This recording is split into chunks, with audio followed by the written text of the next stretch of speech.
The text came while I was folding linen napkins. This year, just Cassandra's family. Hope you understand. That was it. No greeting, no punctuation, no signature. Just a flat sentence from Grayson, my only son. I stood there at the dining table, napkin still in my hands, and reread the message 3 times. The silence afterward was worse than the words. No call, no follow-up. Just a door closing without sound. I'd bought a new table last month, 10 feet long, walnut slab handmade in a shop down in Bozeman. The chairs still smelled like fresh polish. I'd pictured all of us around it. Grayson, Cassandra, the twins, even her opinionated mother, who never liked my mashed potatoes. I'd planned to host this year. No more folding chairs, no more splitting holidays. Just one long table. Mine. I looked around the great room. The windows caught the last of the afternoon light, casting long stripes across the floor.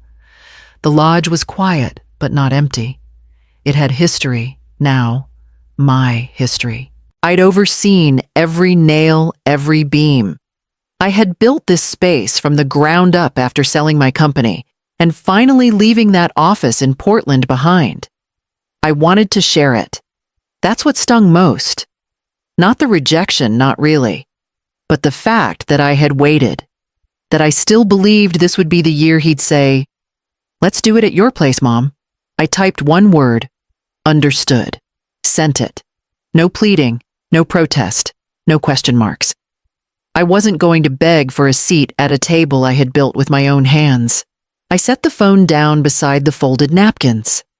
Then I walked out onto the wraparound porch, breathed in the sharp mountain air, and made a different decision. It was time to write a new guest list. I didn't pace the hallway like I used to back when the silences from Grayson first started coming. Instead, I picked up the landline because out here reception comes and goes, and called Marcy, my late husband's sister. Oregon coast, always sends handwritten cards for the holidays. She answered on the second ring. "Oh, Estelle, thank God. You too, it caught me off guard." "Me too, what?" She exhaled. Grayson's text said they were doing something small this year, just Cassandra's family. I sat down slowly. "You weren't invited either." "Nope." "First time in 15 years. I thanked her and hung up, then dialed James, my nephew in Flagstaff. Works in forestry. Heart like his father's. Immediate family only, he said, before I even asked. I thought it was just us who got left out. Next came Julia. She never misses Thanksgiving. She once brought 3 pies on a red-eye flight, just to keep a tradition alive. Cassandra had told her the same thing, immediate family only. I didn't feel wounded anymore. Just clear. Something had clicked into place. I opened the drawer by the fireplace and pulled out the notebook where I kept my garden notes and grocery lists. I flipped to a clean page, wrote Thanksgiving at the top, then started a list. Marcy, James, Julia, Uncle Ron, and his new partner. My friend Lynn from back in Portland.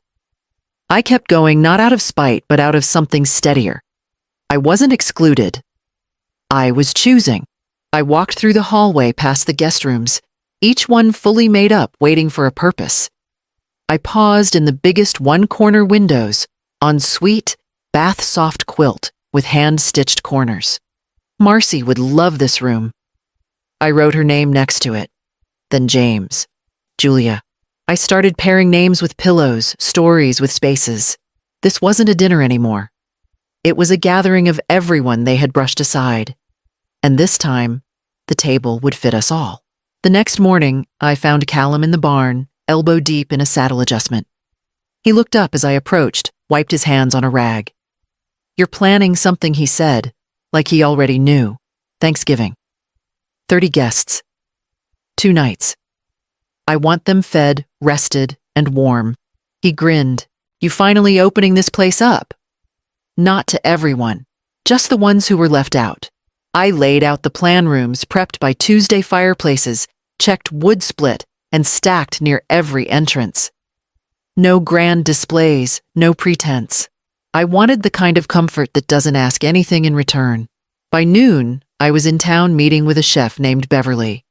Gray braid sleeves rolled to the elbows, eyes sharp.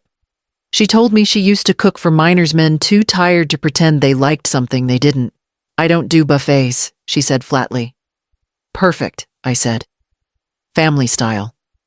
Big bowls. Things passed by hand. She nodded once. We were on the same page. On my way back, I stopped at Miriam's place. She weaves blankets out of alpaca wool, soft and thick, and just the right kind of imperfect. I bought 12. Called my assistant on the drive home and gave her a list crossword books for Uncle Ron peppermint foot cream, for Julia allergy-friendly snacks, for Marcy's daughter. Each guest room would have something personal. Not expensive, thoughtful. That night, I sat on the porch with a cup of ginger tea and watched the clouds shift over the ridge. The house felt fuller already, like it had been waiting for this. I didn't post anything, didn't announce, didn't drop hints. This wasn't about being seen. It wasn't about teaching anyone a lesson. It was about creating a place where no one had to ask if they belonged. By morning, the RSVP texts started rolling in. By Wednesday afternoon, cars began winding up the dirt road headlights, glinting through the trees. James arrived first, hauling a cooler from the trunk before I could even reach the steps. Behind him came Julia, waving from the passenger seat with a grin that belonged to another decade. They unpacked Pie's board games, a box of mismatched candles. Soon the lodge filled with the sound of voices and footsteps, drawers, opening doors, closing laughter, echoing down the hallway. Every room I had prepared was occupied within an hour. As the sun slid behind the ridge, James lit the fire pit. The flames caught the glass of my wine and threw back their reflection. The mountains went from gold to violet. Someone called my name. Someone else shouted for more chairs. I looked around and realized this was what I'd built it for. James took out his phone and said, "Don't move." I didn't. The shutter clicked. I barely noticed. Later that evening, when the food was nearly gone and everyone had drifted into conversation, James showed me the photo. The lodge glowing behind me, kids running along the porch, sky burning low over the tree line. He'd posted it already with one word: home. I smiled and poured another glass. By the time I went upstairs to turn down the lights, my phone buzzed twice, then again. Messages stacked like dominoes, old acquaintances, extended relatives' names I hadn't seen in years. "That's your place." "Where is this? Looks incredible." And then much later, one from Cassandra. "Wow, real classy." No greeting, no punctuation, just that. I set the phone face down on the counter and went back to setting coffee mugs beside the stove, making sure everyone would have one ready in the morning. Downstairs, I could still hear laughter drifting up through the floorboards. The house felt alive, almost breathing. The next day, Thanksgiving began. The table stretched almost the full length of the great room. We'd pushed 2 farmhouse tables together and draped them with simple linen. No one had assigned seats, and no one needed to ask where they belonged. They just sat wherever the next laugh was coming from. No kids' table. No one standing to give a speech. Just bowls passed back and forth, forks clinking, someone reaching over someone else's plate for more roasted carrots. Callum carved the turkey out by the deck. The kids cheered when he brought it in, acting like it was a prize buck. My nephew cracked a joke about how it looked better than anything Mitch had ever grilled. I didn't sit much. I moved from the kitchen to the table, refilled cider, checked the cornbread, lit a few more candles when the sun dipped low. I didn't want help. I wanted them to just be here. That was enough. But when my niece set down her napkin and asked Anastelle, "Do you need anything?" I smiled. "You already did. You came." She blinked like she didn't know what to say, then nodded and kept eating. Later, when dessert plates were being scraped clean and the fire had started to pop in the hearth again, Grandma May touched my elbow. She motioned me toward the hallway just out of earshot from the noise. "I haven't felt this seen in years," she said, low and firm. Not just fed. Seen. I didn't say anything right away, just held her hand for a second. She gave it a squeeze and added, "You brought us back." It hit deeper than I expected, because I hadn't realized how many years I'd spent asking to be included, when all along maybe what I wanted was to be the one who opened the door. That night, as everyone gathered by the fireplace and someone pulled out an old guitar, I curled into the arm of the couch and finally sat down. Outside, it started to rain. I woke to the faint clatter of rain on the porch roof and the smell of leftover cider. For a moment, I thought it was just another morning on the ranch quiet hole. Then I saw my phone.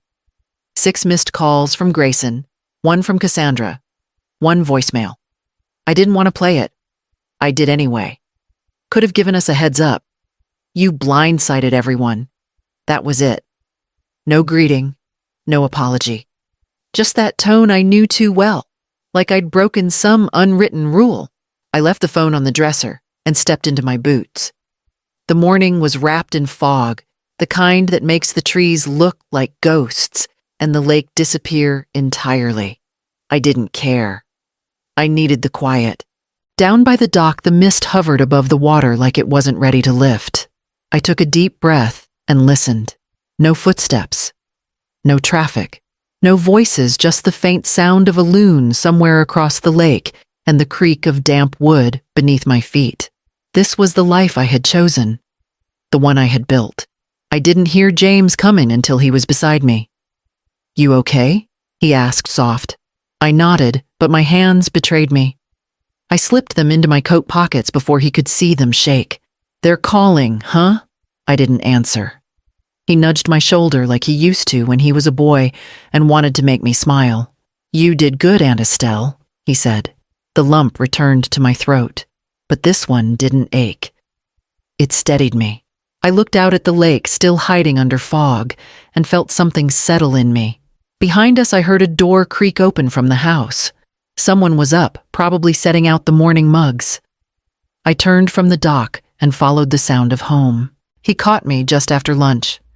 Most of the guests had gone for a walk up the ridge trail. I stayed behind to wash mugs and watch the fog finally burn off the lake. My phone rang once, twice.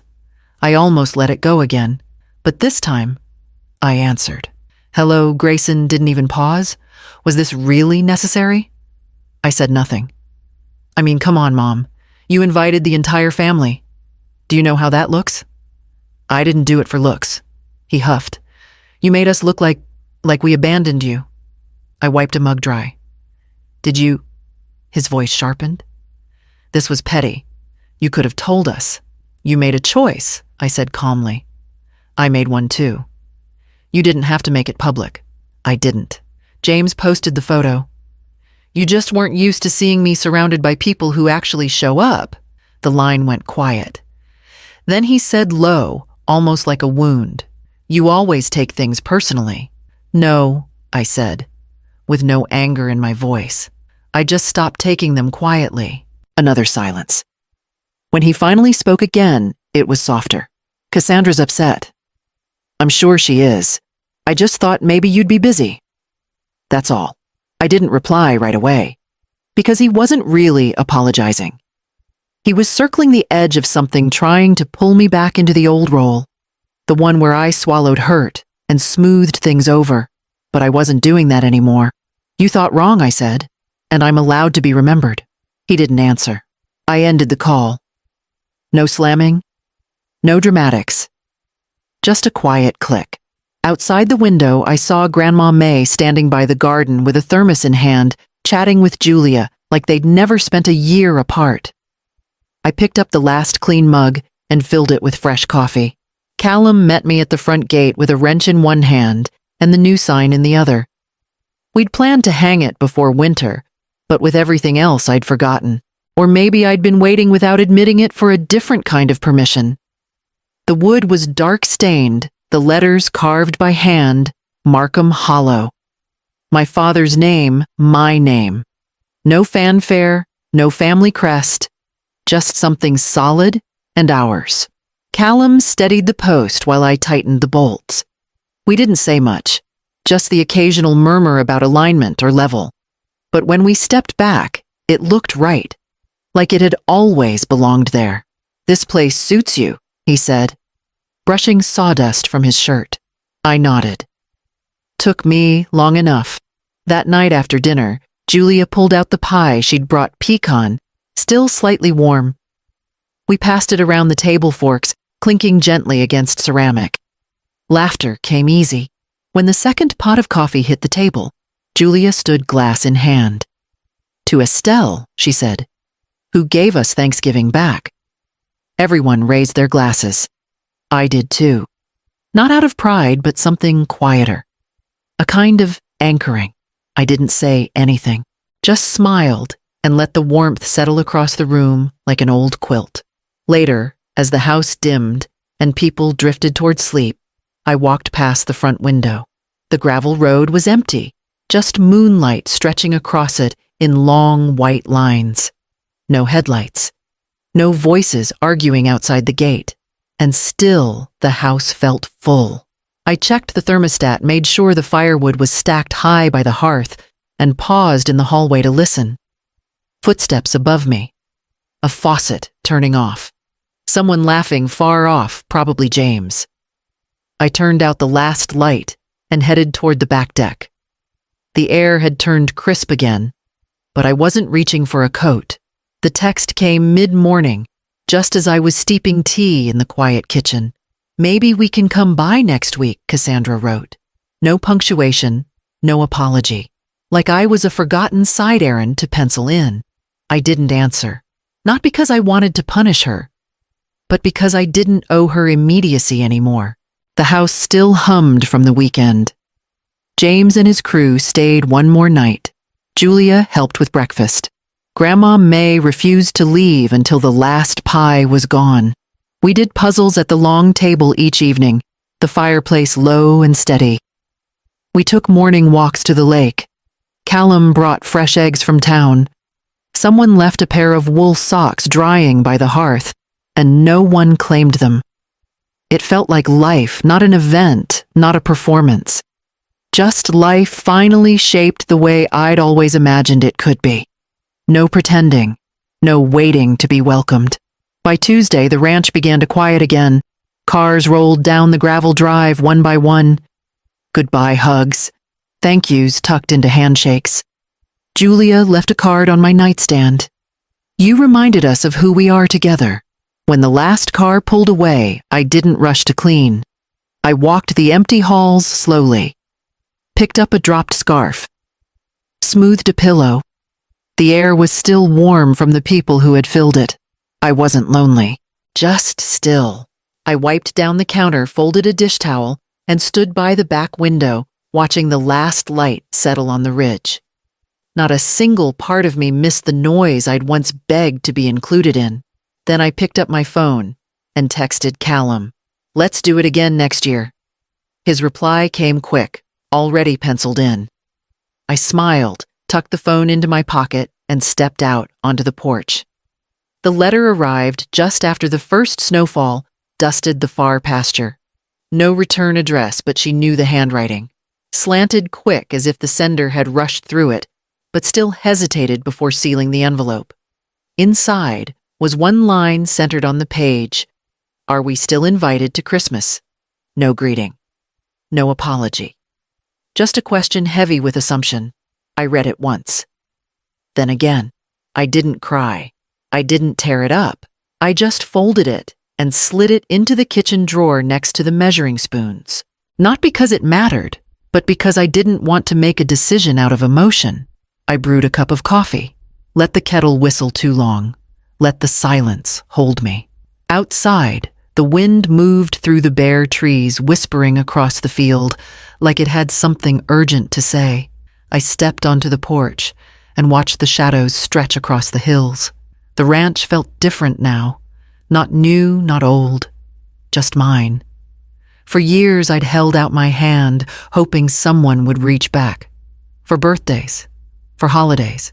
for the simplest seat at the table, and every time they looked past me, I told myself to try harder, be smaller, make less noise. But this place, this land, this home, this long wooden table in the center of my great room, it was never built to impress anyone. It was built to welcome the people who saw me when I wasn't performing. I wrapped my hands around the mug and breathed in the quiet. I didn't need their approval. I didn't need a promise they wouldn't repeat the same forgetting. The question could wait. I had firewood to bring in and lights to hang. Inside, the house glowed, not from decoration, but from memory, from stories still echoing in the beams and laughter folded into the quilts. I looked out over the porch rail toward the gate, still closed, still sturdy, and for the first time I felt no ache in the waiting.